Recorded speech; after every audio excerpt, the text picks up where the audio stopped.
रास्ते हम लेते हैं वही हमारी मंजिल को यादगार बनाते हैं।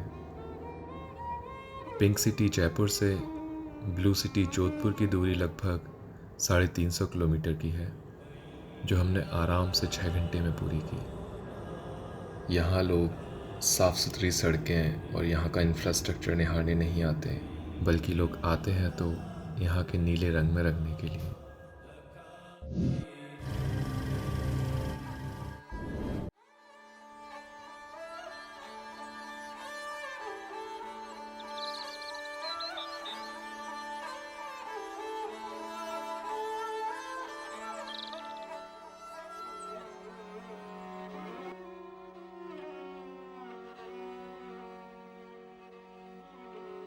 यहाँ पहुँचते ही आपको गाड़ी को जल्द से जल्द पार्क करके एक ऑटो रिक्शा लेना पड़ेगा।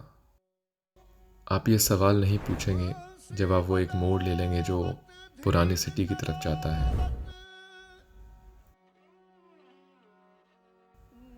जहाँ सकरी होती गलियों के साथ घर नीले होते जाते हैं। हमारे होटल ओनर ने हमें पहले ही वार्न कर दिया था। उसकी बात मानकर हमने अपनी कार अर्बन एरिया में ही पार्क कर दी थी।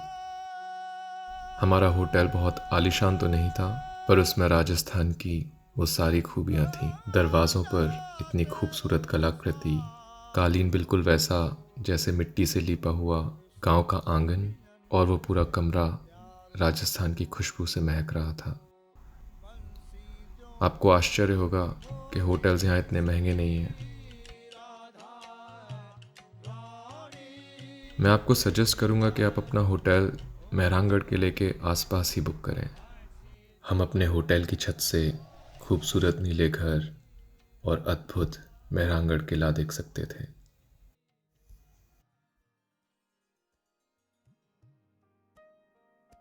अगले दिन सुबह होते ही हम लोग निकल गए यहाँ की नीली सड़कों पर।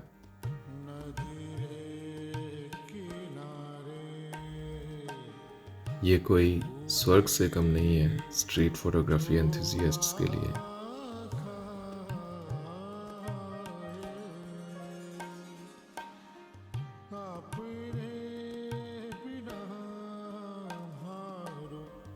यहाँ के ही निवासी की मदद से हमने अपना रास्ता ढूंढ ही लिया उस फोर्ट की तरफ।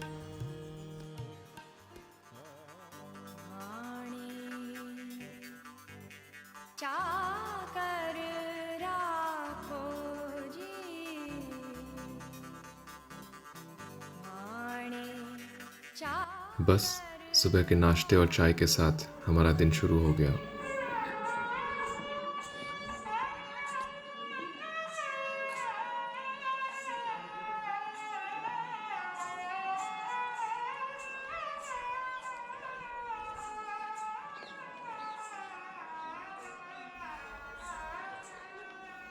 फोर्ट की लंबाई लगभग 9.5 किलोमीटर की है, जिसको 101 बेस्टियंस और 7 मेहमत के दरवाजे सुरक्षा देते हैं। किले की और सुरक्षा के लिए यहाँ पर दरवाजे हैं और बहुत तिरछी ढलानें हैं जो दुश्मन के हाथियों को चढ़ने से रोका करती थी। सबसे अंदरूनी दरवाज़ा, जिसे आयरन गेट भी बोला जाता है, उसकी दाईं तरफ बहुत सारे छोटे छोटे हाथों के निशान हैं जो छोड़े थे राजाओं की विधवाओं ने जो सती कर गई थी। राव जोधा, जो राठौर कुल के मुख्य थे, उन्होंने जोधपुर की स्थापना 1459 में की थी। इसीलिए जोधपुर का इतिहास राठौर क्लैन के आसपास ही मंडराता है। 1898 में बने 24वें राजा सर सरदार सिंह ने अपने छोटे से कार्यकाल में ही, अपने भोग और विलास में ही राज्य की संपत्ति को लुटाना शुरू कर दिया। आज़ादी के बाद 1992 में महाराजा गज सिंह इस किले के राजा बने और 1971 में भारतीय संविधान के आधार पर उन्हें उनकी राजसीय ताकतों से वंचित कर दिया गया। एट प्रेजेंट ये किला मेहरानगढ़ म्यूजियम ट्रस्ट के अधीन आता है। जब आप इस किले के गलियारों से गुजरते हुए जाएंगे तो यहाँ आपको बहुत सी हलचल होती दिखेगी और यहाँ आए सैलानी इन चीज़ों में बढ़ चढ़ कर भाग लेते हैं जैसे राजस्थानी पगड़ी को बांधना सीखना।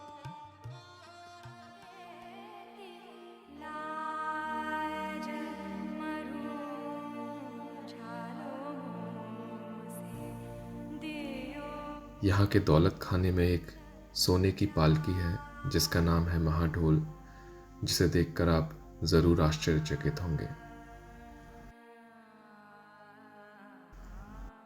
यहाँ रखी चीजें कुछ थी ही इतनी दिलचस्प। मारवाड़ के राजा क्षत्रिय थे और वो अपने आप को भगवान राम के वंशज बोलते हैं।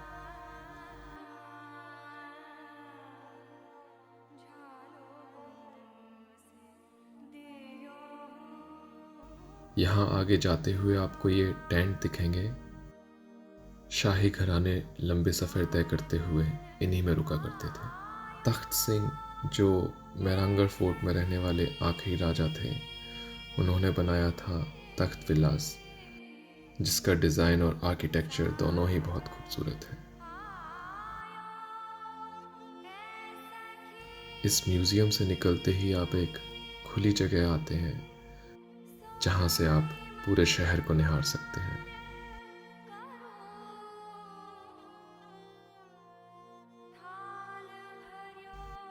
इस जगह पर आपको ज़रूर कुछ देर रुकने का मन करेगा।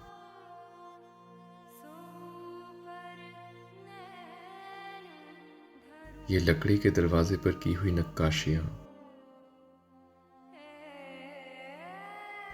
आपको अतीत में ले जाएंगी।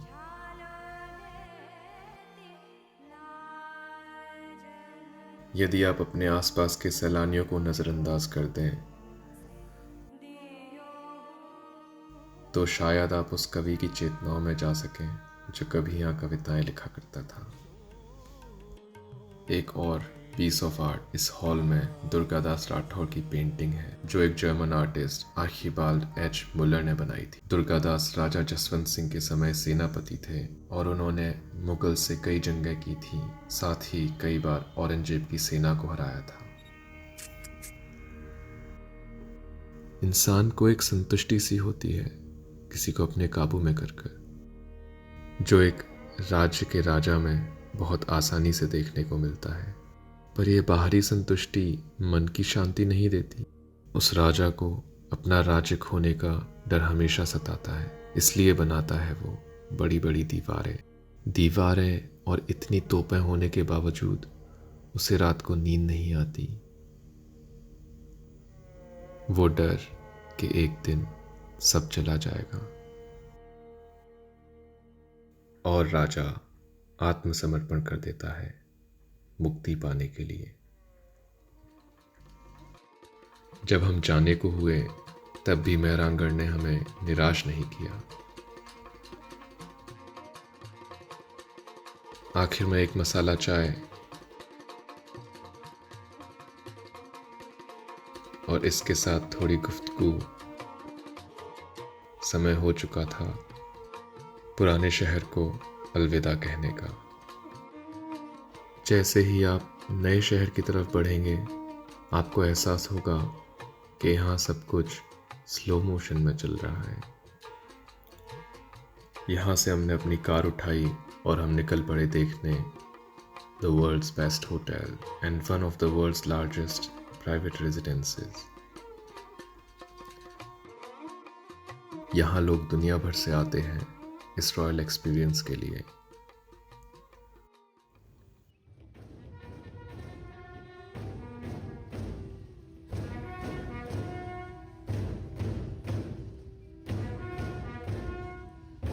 पर हमारा ऐसा कोई रॉयल एक्सपीरियंस लेने का विचार नहीं था।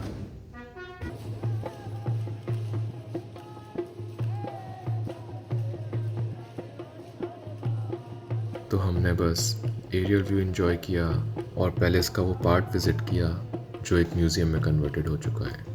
उम्मैद भवन का निर्माण 1920 में हुआ था, जब जोधपुर में सूखे की वजह से भुखमरी थी। उस समय राजा उम्मेद सिंह ने किसानों को रोजगार देने के लिए इस महल को बनाने का आदेश दिया। यहाँ के म्यूजियम्स में भी आपको देखने के लिए एक से एक एग्जीबिशन मिलेगी, जैसे गोल्ड प्लेटेड कमरे या टैक्सीडर्माइड एनिमल्स।